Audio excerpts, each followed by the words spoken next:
kii journal taxi. loolu la jëlee Saint-Louis kon. waaw ñu yóbbu ma Saint-Louis. xam nga man fu nekk dañ maa dàq. dañ lay dàq rek. dunia dañ maa dàq. ba ci équipe bi ba mujj bii nag ñu dàq la. man foofu dañu maa dàq. li tax Charles dàqagu la petit déj tamit xaw ma ni mu demee noonu mais am na lu. xam naa dinañ ma dàq. Charles dina la dàq de. dinañ ma dàq fii de man c'est que man ak dàq ñoo ànd man fu ma jaar dañ ma dàq man non man kii wu de man maa démissionné man fu ma liggéey yëpp dañ maa dàq. fan ak fan ay dunia. man fu ma liggéey yëpp. fu ma liggéey laajal samay patron yi ñëpp dañ maa dàq.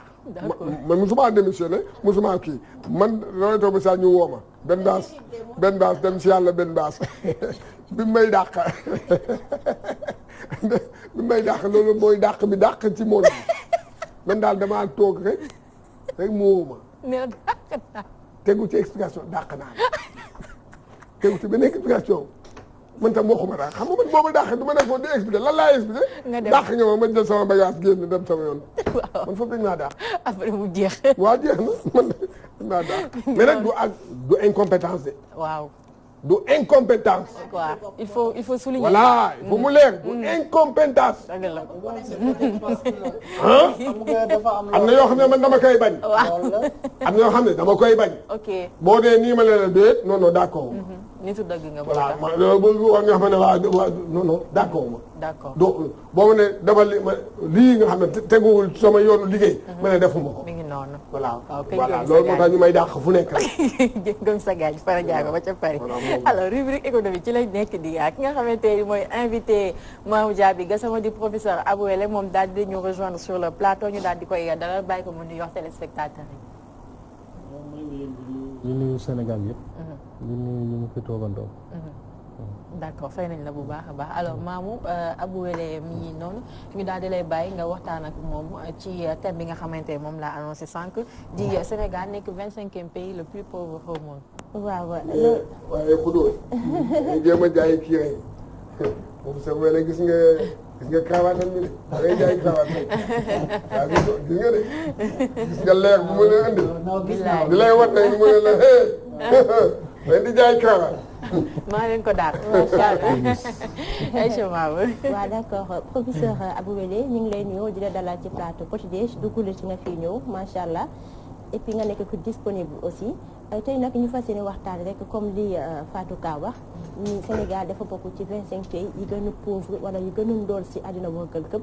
ndaxte bu ñu sukkandikoo ci rapport ba nga xamante ne moom la développement des programme des Nations Unies pour le développement humain bi mu jot a fësal ni kii ci décembre 2019 bi dafa ne Sénégal dafa daal di ñàkk ñaari point ci classement indice de développement humain ñu gis ni Sénégal ni ki daawo mi ngi yoon ci 164e place ren ji nag mu daal di am 166e place comme mu daal da nga xamante ne dañoo dellu ginnaaw tey ji est-ce que mun nañ xam rapport boobu lu muy tekki. waaw IDH indice du développement humain depuis 1990 la ko Nations Unies commencé di initier maanaam soo déggee indice boobu du dara lu dul relativiser le produit par tête d'habitant c'est ce que ça veut dire waaw xam nga dëkk on parle de produit intérieur brut maanaam mboolem li ñu liggéey loolu nag buñ ko séddalee buñ ko xaymaa ba noppi séddale ko mboolem ñi nga xam ne ñoo dëkk ci état bi da lay jox ku nekk ñu naan 500 000 francs par tête d'habitant 800 000 francs par tête d'habitant ñu dem ba gis ne que loolu amul sens il faut ñu relativiser ko ba xam mooy li ma leen fi jot a wax ci ay programme ndax buñ ne nee produit par tête d'habitant ay 700 000 ak 800 000 francs par sénégalais bu doon loolu dafa feeñ ci suñu dundin kon kenn du fi jàmbat dara daanaka waaw ndax ñu bëri dinañ génn ci ndóol mais demeewul noonu da ngay seet ne que booy xool réalité yi gis ne que 50% bi daanaka ñooñu mën nañoo dépasser 200 000 francs par tête d'habitant dégg nga par année waaw gis ñu tuuti lu mel ni 5% wala 10% di am ay 10 millions par an 30 millions par an 50 ñii am 1 milliard par an ñii am 500 millions par an kon nag ñu gis ne que boo ko doon séddale normalement di xool réalité bi du la jox ci terrain bi li nga xam ne moom la chiffre yi jox waaw loolu mooy indice de développement humain bi nga xam ne moom la ñuy calculer. d'accord ci indice boobu dafa mel ni dinañ xool lépp lu ñeel wàllu ko éducation maanaam jàng bi ak jàngale wi wéegu yaram askan bi lépp santé bi nu muy demee tout ça mais dafa mel ni Sénégal daal dañoo daal di dellu ginnaaw maanaam indice bi daal li muy wax ëmb na lu bëri tey jii lan moo waxal Sénégal nekk jusqu'à présent ci 25 pays les plus pauvres au monde xanaa suñu autorité ñoom ñoo liggéey wala je ne sais pas économiquement parlant daal. waaw balaa loolu. indice de développement humain bi ngay gis dafa am ci njëlbéen ci ñetti affaire la wékku mooy espérance de vie maanaam ñaata année la nit ñuy dund waaw wékku ci niveau d'éducation nit ñi ba fan la ñuy jàng ba mën fay wékku itam ci revenu waaw le niveau des revenus nit ñi li ñuy fayu ak yooyu waaw boo ko relativiser rek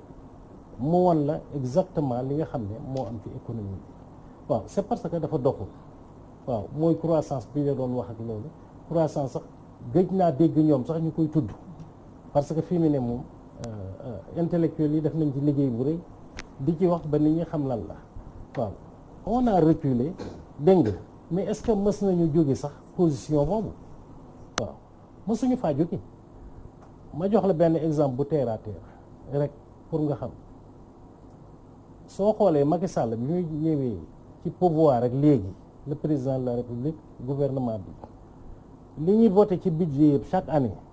booy def addition bi di ko dajale yegg na daanaka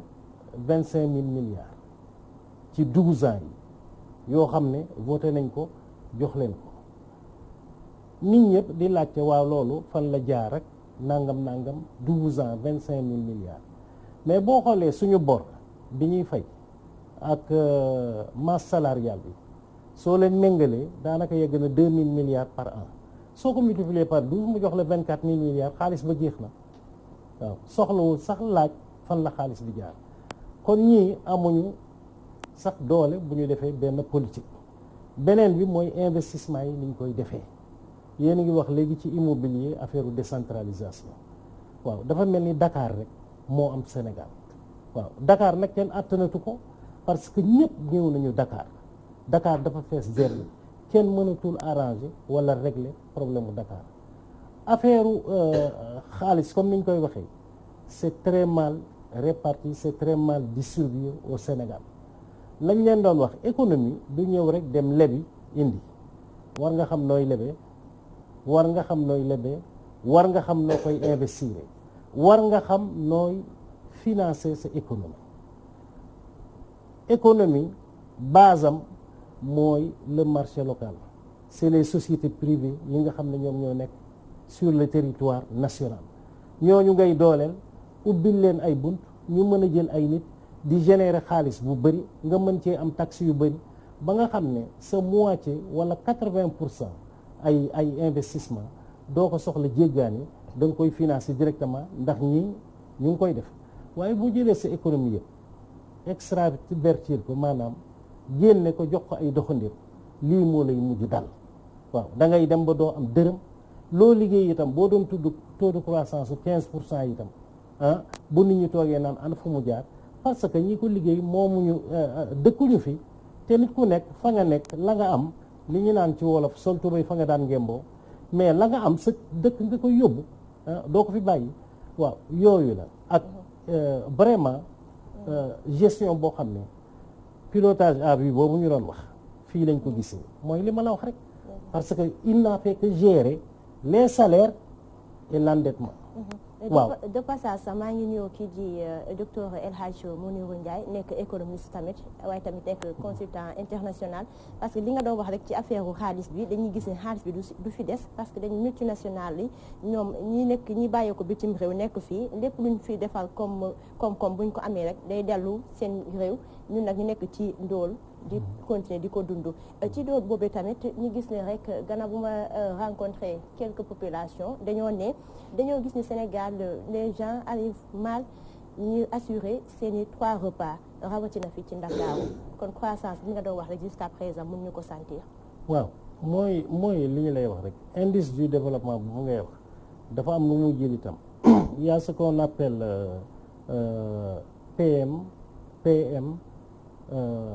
PMA ça veut dire c'est l'indice de la pauvreté multidimensionnelle waaw IPM l'indice de la pauvreté multidimensionnelle dafay day dugg ci ay détails nag waaw détails yoo xam ne da lay génneel exactement pauvreté bi naka la constitué woo ak nangam ak nangam ak nangam mooy li ma la wax fii suñu njëkk paan mooy logiciel économique c'est le moteur qui crée la richesse dans une économie na terre à terre ils ne l'ont jamais compris depuis Senghor ba tey waaw avec toute la classe d'économistes bi nga xam ne ñoo fi jaaroon des indépendances à nos jours je les attaque waaw du dara waaw ndax économie li ko taxawoon a jóg indice ba tey ñu ngi ci indice du développement humain économie li ko taxawoon a jóg mooy naka la ñuy gérer dëkk gérer koom-koom yi fi nekk ba ñëpp mën a nekk ci sécurité loolu moo doon objectif économie dem ba ci yàgg mujj doon finance mooy lan mooy naka la ñuy fexe ba créer xaalis ak ku ko mënti moom on s'en fout on crée de la richesse dégg nga une minorité moom ko loolu moo indi problème yi ci àddina bi waaw léegi soo gisee notation yi itam dafa gën a metti c'est plus complet parce que léegi dañuy xool itam pollution bi par exemple une ville comme Dakar ñu ne c'est une ville invivable c'est extrêmement pollué dañ koy xool dañuy seet l'IDHI l'indice de développement rapporté aux inégalités sociales rapporté aussi au genre jigéen ñi c'est plus de la moitié de la population mondiale gis nañ ne ñoom ñu gën a défavorisé boo koy xool Sénégal gis na que jigéen ñi ñoo gën a ndóol par exemple waaw loolu itam day dugg ci critères yi nga xam ne ñooy kii ak yeneen niveau d'éducation bi ñu lay wax ni itam on regarde la qualité de l'éducation bu njëkk ba nit dafay am certificat d'études suñu paa yi boobu jàng am na mais certificat d'études mel ni ko am niveau maîtrise waaw nit am baccalauréat mel ni ko am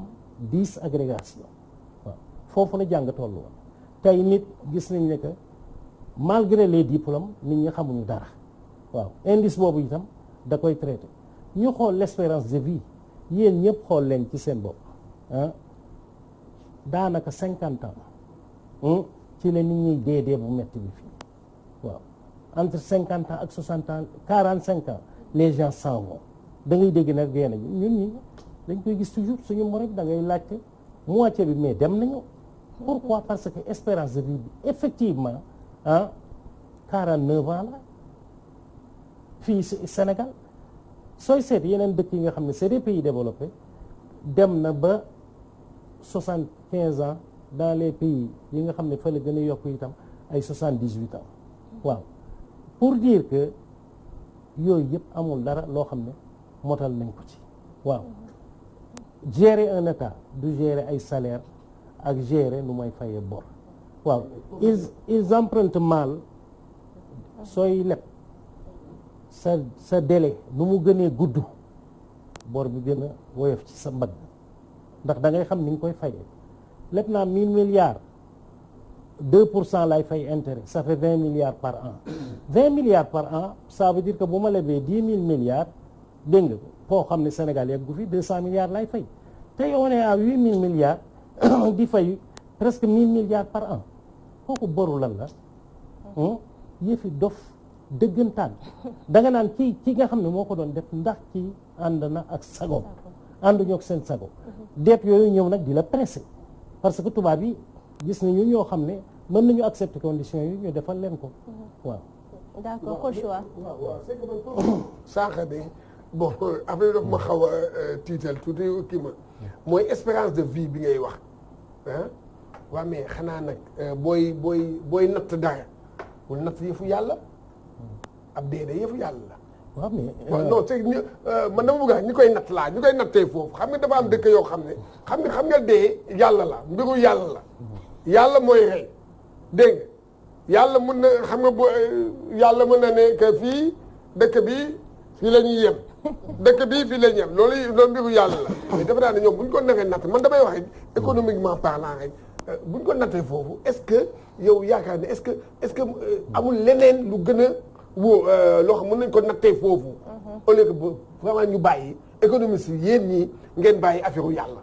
waaw non du déedéet ñu ngi ci cadre yu yàlla ba tey. ah déet. c'est le nombre des hôpitaux c'est le nombre de médecins c'est le nombre de sages-femmes c'est la gratuité presque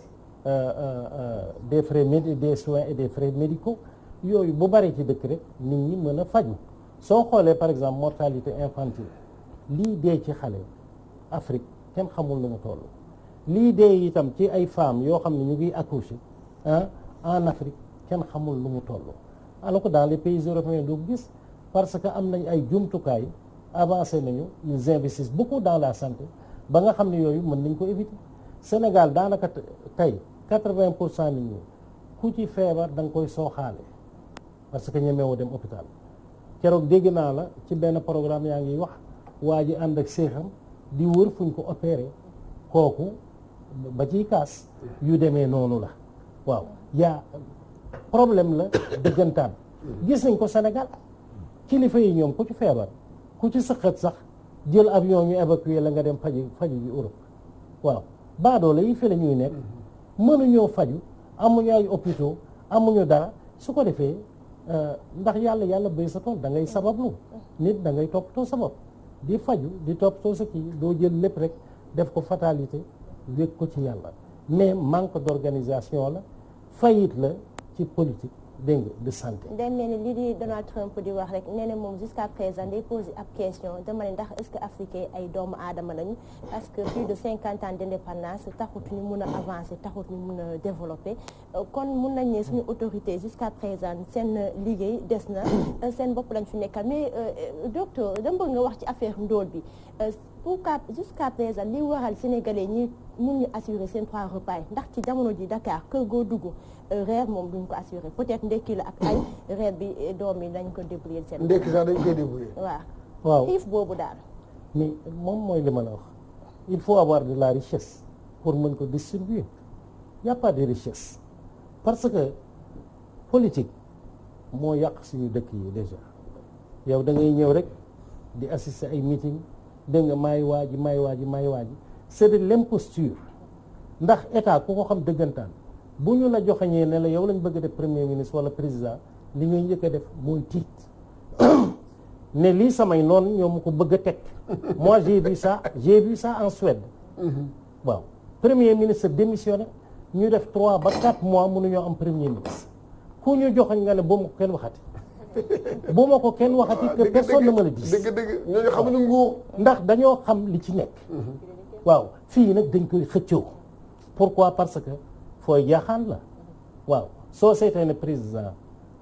fonds spéciaux rek kii def na fi 12 ans soo xoolee ci dëkk bu ndóol bu mel ni Sénégal ñu lay jox presque 8 milliards 600 millions par an soo ko calculer rek yegg na presque 105 milliards ci 12 ans yi nga fi toog ñu la koy jox entouré ko ak ay règles yoo xam ne yoonu kenn nekku ci nee nañ la ñoo la ko jox mis à ta disposition et à ta discrétion waaw 4000 dégg naa ko mais ku ñu jox 4000 tonnes d'engrais mooy on t'a enrichi parce que semence de qualité le kilo tourne autour de 1000 francs dégg nga mën na koo gën a cher waaw 1000 multiplié par 4000 tonnes dégg nga ça fait 4 milliards et quelques c'est vrai waaw loolu la ñuy def. est-ce que taxut aussi lenn taxut jusqu'à présent mun ñu avancer mooy depuis Macky Sall ñëw parce que depuis 2012 ba jamono ji chaque année Sénégal day dellu ginnaaw ci rapport indice bi est-ce que aussi couverture maladie universelle bi bokk ci ak PDC bi entre autres parce que hôpital yi CMU mi ngi amal ay bor yu bëri jëmale ko hôpitaux yi. waaw CMU moom c'était arnaque politique bu ñu tegoon la vraiment waaw boo xam ne ndax boo tegee une mesure ci économie da ngay am loo koy financer dafa am lu ma lay wax nii lu tuuti loo xam ne moom laa bëgg nga jàpp soo ko jàppee ba noppi fooy kaasati nga wax loolu dama ne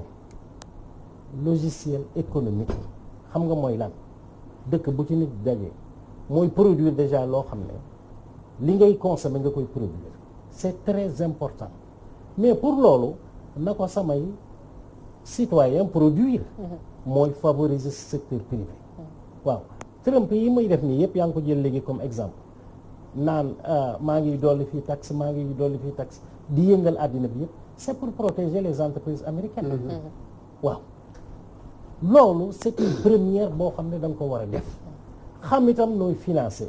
xam aussi les instruments financiers yi nga xam ne ñooy financer économie malheureusement ca Senghor ba tey jaar nañ fi wax ji bari na fi dem nañ fi ba club de Paris di tiitaru mais club de Paris du ma fa yónni sax ay businessman sénégalais parce que soxlawuñu ko waaw am na feneen foo xam ne moo gën a wóor pour financer une économie ay 8000 milliards yi ñuy wax fii Sénégal mooy dette bi fi mu nekk nii lu ñàkk fayda loolu argent de poche état la waaw tey waroon nañ toll ci ay 100 000 milliards 200 000 milliards et cetera parce que banques yaa ngi fii ci àddina bi les 25 plus grandes banques du monde yoo xam ne ñu ngi génne ay instruments financiers yi ñuy wax ay SBLC ay MT 103 ak yooyu 1% ngay fay par an da nga koy louer mu am keneen ku la ko monétiser ngay liggéey 1% ngay fay par an par exemple kooku c'est pas la peine que l'État s'endette mais danaa toog ak ñooñu initier ay programme ak ay projet ba mën a financer ku bëgg 1000 milliards jëlal ku bëgg 500 milliards jëlal ku bëgg parce que ça provient des plus grandes banques du monde et ces produits là existent leneen li ñu wax ko te dee barke démb y a pas ça fait une semaine maa ngi toog sama benn xarit ma ne ko man de waaru naa waaw mu ne ma maa la gën a waaru ma ne ko booy ñun ak li ñuy jàng yëpp on est passé à côté mu ne ma ci lan ma ne ko mais ñun on n'a jamais su qu'on n'était pas indépendant c'est extraordinaire on se rend compte que musuñu am indépendance. c'est vrai dëgg la de. li ñu jox seen indépendance politique am ngeen hymne national am ngeen seen armée et cetera. mais indépendance bi nga xam ne mooy indépendance véritable. muy indépendance économique. kenn amu ko. mais professeur franc CFA bii mécanisme yi fii ak addinay tukki gën a dee. soo gisee difficulté accès financement suñu société privée yi di leen ko xasee def ko prétexte itam parce que bu ñu amul financement chaque fois nga ne amuñu doole bu ñu defee projet nangam amuñu nangam amuñu nangam c'est voulu par les puissances impérialistes. alors professeur xam naa laata ñuy jeexal waxtaan bi rek man li ma bëggoon laaj aussi li nga xamante moo waral suñu position ci pauvreté est-ce que aussi li nga xamante mooy paradis fiscaux yi bokk ci. non pas paradis fiscaux fii amul sax paradis mënuñu ko tudd parce que waxuñu ko. da nga naan. exonération yi état bi tey ñu ngi yokk ay courant yooyu. ñu ne la exonération rek at yii rek 580 et quelques milliards. exonération mooy la multinationales yi yëpp dañ leen exonéré daanaka fay ñu taxe fay ñu dara yow sa salaire bu tuuti boobu ñu ciy dagg taxe. di leen ko may exonération yi ñu ngi koy jaay fu ne toujours ñu ngi déclaré ko. mais ñoom ne man kat am naa 10 000 tonnes de ciment. mais ñoom nee nañ dañuy fay de. ma ne multinationales yi ñoom Auchan ak ñoom seen nee nañ dañuy fay taxe de. non dama ne. exonération yi am pa gaañ. waaw te en général itam ci conditions yi ñeen di ak accepté y a un certain nombre d'années bu ñu lay may boo xam ne daanaka ci paradis fiscal ngay nekk. exonération yi dama ne la am pa gaañ tey pour may kii xaalis. xuddoos ñu yomb na trop bu fekkee ministre des finances la wala nangam. may ko exonération bu 25 000 tonnes de fer wala bu 30 000 tonnes de fer. bu génnee jaay ko léegi am 1 milliard. def ci poche am. waaw ñu dem ba ay 500 et quelques milliards. ci ay exonération c'est pas normal. waaw amuñu niche fiscale boo xam ne itam am na doole. dama ne activité économique dañ koy réglementer lii ñuy tiitaroo naan secteur informel dof rek moo ko ñeme di wax di ko tiitaroo. kooku jarul tiitaroo lu jara alhamdulilah c'est une potentialité mais dañ koy organiser formaliser ko ba ñëpp di fay taxe tey boo seetee ñu nekk secteur informel paradoxalement ñoo ëpp xaalis ñooy tabax kër yi ak yooyu yëpp nekk dans l'informel fay ñu taxe yow 1000 francs bu ñu la jox retirer ci taxe il faut que ñu organiser suñu économie au plan intérieur loolu mooy lan créer des sociétés créer des entreprises li ñuy lekk ñu koy produire suñu bopp sociétés yi fiy produire ñu protéger leen itam il faut que ñu xam ni ñuy defee ak ni ñuy financer suñu économie du dañ doon jëli rek foo fëgg ñu ne la 8% 10% maa ngi fi doon wax ay 4,5%. On m'a signalé que c'est pas vrai. Le Sénégal négocie très mal. Wallahi depuis l'étranger. Depuis les grandes institutions. ne ma monsieur Wele da ngaa juum. même 10% dañ koy jëlee. yooyu ay scandale la. dégg nga c'est pas vrai ay 8%. loolu moom lu muy tekki ci 1000 milliards ngay fay ay 80 milliards moo tax dette bi xoj leen. budget boo voté moitié daanaka pour fay salaire wu lan